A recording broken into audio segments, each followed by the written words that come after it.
তাহিরি হুজুর কি বলে একটু শুনে মন দিয়ে সবাই। লাঞ্চের পর আইসি আসার পর আমার এক বাইক নষ্ট হয়েছে যে তাহিরি হুজুর আসছে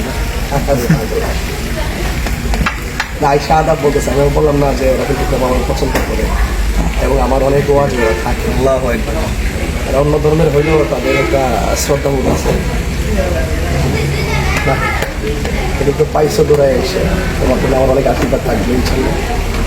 অনেক বাইকটা নষ্ট হয়েছে, নষ্ট হলে পরে আমি আসার কথা ছিল না, তারপর এমনি চাইছি এই জায়গায় আসার পরে আমার এক বন্ধুরে পাইছি এরা পাওয়ার কথা ভাবিল আমার এক বন্ধু বলছে এখানে উঠে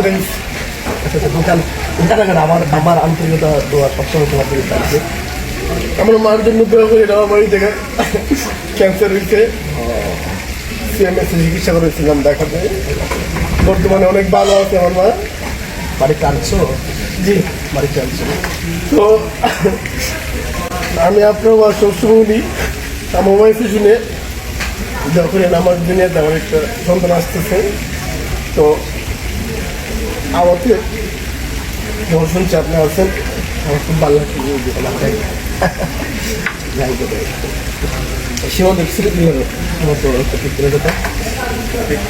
আমি প্রায় সময় বলি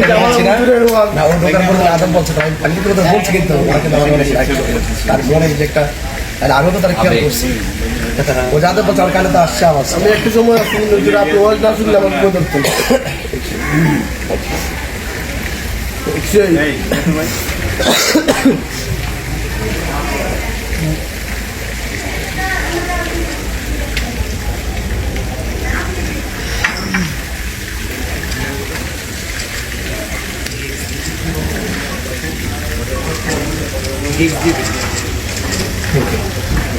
হুজুর এটা হচ্ছে আপনার আম্মার জন্য।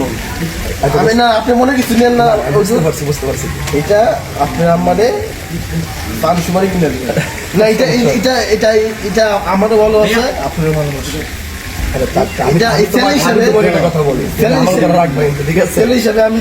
আমিও তোমাকে একটা কথা বলি, না হুজুর না না না এটা করবে না, এটা তোমার আমাকে ফল টল খাওয়াবে, আমাকে অসুস্থ ফল খাইলে বল হবে।